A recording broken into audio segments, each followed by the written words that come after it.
கண்மணி அன்பு எப்படி தப்பிக்கிறது அப்படின்னு சொல்லிட்டு யோசனை பண்ணிகிட்டே இருக்காங்க. அப்போ ஒரு படகு வருது. அதை பார்க்காமயே அவங்க போகிறாங்க. அதனால கண்மணி என்ன பண்ணுறதுன்னு தெரியாமல் அன்புக்கிட்ட கேட்குறாங்க. அன்பு ஒரு வழி இருக்குது அப்படின்னு சொல்லிட்டு ஒரு ஷர்ட் கழட்டி ஒரு கம்பத்தில் க கட்டி என்ன பண்ணுறாரு, தூக்கி காட்டுறாரு.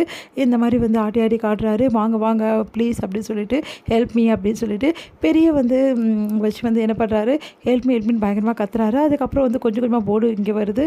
அதை பார்த்துட்டு 2 பேரும் ரொம்ப சந்தோஷம் அடைகிறாங்க. எப்படி இங்கே மாட்டிக்கிட்டீங்க அப்படின்னோடனே, இந்த மாதிரி நாங்கள் தெரியாமல் மாட்டிக்கிட்டோம் அப்படின்னு சொல்லிட்டு ஹெல்ப் கேட்டால் அவங்க அந்த போட்டில் போகிறாங்க. நிம்மதி அடைகிறாங்க. அப்பாடா நல்ல காலம் நம்ம தப்பிச்சிட்டோம், இல்லைன்னா என்ன நடக்கிறது அப்படின்னு சொல்லிட்டு. ஆனால் அன்பு சொல்கிறாரு, இது சூப்பராக இருந்ததில்ல உண்மையிலேயே அப்படின்னு. ஆமாங்க, நானும் ரொம்ப என்ஜாய் பண்ணேன், உண்மையிலே ரொம்ப நல்லா இருந்தது. இந்த பர்த்டேவே என்னால் மறக்கவே முடியாது கண்மணி. அந்த அளவு மறக்க முடியாத ஒரு கிஃப்ட்டை நான் கொடுக்கணும்னு உனக்கு நினச்சேன், ஆனால் நீ எனக்கு கொடுத்துட்ட அப்படின்னு சொல்லிட்டு புகழ்கிறாரு. உண்மையிலே நான் கொடுத்து வச்சவன் அப்படின்னு சொல்லிட்டு இருக்காரு. கண்மணி கிட்ட எப்படியாவது லவ்வை சொல்லியே தீரணும், இந்த பர்த்டே முடியறதுக்குள்ளேயும் கண்டிப்பாக சொல்லிடணும், இல்லைனா ரொம்ப கஷ்டமாயிடும். கண்மணி கிட்ட எப்படிலாம் சொல்லணும்னு சொல்லிட்டு நம்ம பிளான் பண்ணி வந்தோம், ஆனால் ஒன்றுமே நடக்கலை. ஆனால் கண்டிப்பாக சொல்லிடணும் அப்படின்னு சொல்லிட்டு யோசிக்கிறாரு.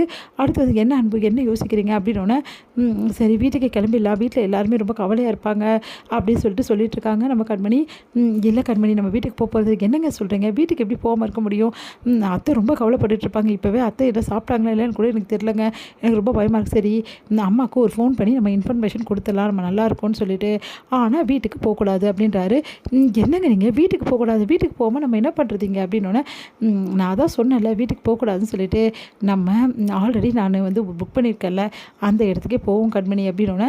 அந்த இடத்துக்கா, என்னங்க சொல்கிறீங்க, ஆமாம் கண்மணி நிறைய விஷயங்கள் உனக்காக நான் பண்ணி வச்சுருக்கேன், ப்ளீஸ் கண்மணி எனக்காக வாயேன் ப்ளீஸ் அப்படின்னோடனே.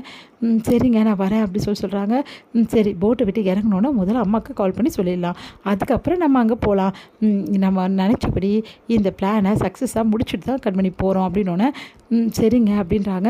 அடுத்து இங்கே ஃபோன் பண்ணி அவங்க அம்மாவுக்கு சொல்கிறாங்க விஷயத்த. அப்போ என்னடா சொல்கிற, இப்போ ஒன்றும் பிரச்சனை இல்லை, நல்லா இருக்கேன், நேற்றுலேருந்து நான் ரொம்ப பயந்து போயிட்டேன்டா, உடனே வீட்டுக்கு வாடா இல்லை பாட்டி திட்டுவாங்க அப்படின்னா. மாமா ப்ளீஸ்மா இன்றைக்கி ஒரு நாள் மட்டும் எப்படியாவது எல்லோரும் சமாளிமா, நாளைக்கு நான் கட்டாயம் வந்துடுறேன் அப்படின்னோடனே. சரிடா இப்போ பார் போலீஸ் ஒன்று தேடிட்டுருக்கு, ஏன்னா போலீஸில் இவங்க கம்ப்ளைண்ட் பண்ணிட்டாங்க, நீ அங்கே போனீன்னா கண்டிப்பாக மாட்டுவேன் அன்பு அப்படின்னோடனே. என்னம்மா சொல்கிற, ஆமாம் அன்பு அந்த மாதிரி தான் பாட்டியும் பண்ணி வச்சுருக்காங்க அப்படின்னு சொல்கிறாங்க. உன்னை கார்த்திக் யார் அப்படின்னோடனே, அன்பு தான் அப்படின்றாங்க. உன்னை அன்பு கிட்ட கார்த்தி வாங்கி பேசுகிற, கார்த்தி இங்கே பாரு நீங்கள் முடிச்சிட்டிங்களா இல்லையா அப்படி சொன்னோன்னே. நாங்கள் எதுவுமே முடிக்கலடா, போட்ட பிளான் எல்லாமே சொதப்பிடுச்சு அப்படின்னோடனே. சரி இன்றைக்கி ஒரு நாள் மட்டும் நாங்கள் இருந்துட்டு வரோம், அங்கே சமாளிச்சுக்கோ கார்த்திக். அப்புறம் ஐயோ பாட்டி எப்படி சமாளிக்கிறது ப்ளீஸ் கார்த்திக் அப்படின்றாங்க. அம்மா கிட்ட சொல்லி எப்படியா பாட்டி சமாளிச்சுக்கோ, நான் வந்துடுறேன் அப்படின்றாரு. சரி அப்படி சொல்கிறாங்க. இங்கே ஐயோ எப்படி சமாளிக்க போகிறோன்னு தெரியலையே எல்லாரையும் அப்படி சொல்லிட்டு 2 பேரும் யோசிக்கிறாங்க. இங்கே கண்மணி நிச்சயமாலே நம்ம ஒரு நாள் இங்கே இருக்க போகிறோமா, உண்மையிலே வீட்டுக்கு போகல கண்மணி, இங்கே தான் இருக்க போகிறோம், ஜாலியாக என்ஜாய் பண்ண போகிறோம், அதுக்கப்புறம் தான் போகிறோம். கண்மணி கிட்டே என் மனசை திறந்து எல்லாத்தையும் நான் சொல்லிடணும், லவ் என் மனசில் இருக்க லவ் மொத்தத்தையும் கொட்டிடணும், கண்மணிக்கு நான் எப்படிலாம் எல்லாம் பண்ணணும்னு நினச்சேன்னு சொல்லிட்டு அந்த இடத்துக்கு கூட்டின்னு போயிட்டு கண்மணி கிட்டே சொல்ல போகிறேன் அப்படின்னு சொல்லிட்டு அப்படியே நினச்சி பார்க்குறாரு. கண்மணி கிட்ட லவ் சொல்கிற மாதிரியும், கண்மணி ஹக் பண்ணிக்கிற மாதிரியும், கண்மணியும் அன்பு ரொம்ப சந்தோஷமாக இருக்க மாதிரி எல்லாத்தையும் நினச்சி பார்த்துட்ருக்காரு. என்னங்க ஏதோ யோசனையிலே இருக்கீங்க அப்படின்னு சொன்னோன்னே. ஒன்றும் இல்லை கண்மணி, உங்ககிட்ட இன்றைக்கி நான் நிறைய விஷயங்கள் சொல்ல போகிறேன், அந்த விஷயத்தெல்லாம் கேட்கறதுக்கு உன் மனசை நீ தயார்படுத்தி வச்சுக்கோ அப்படின்றாரு.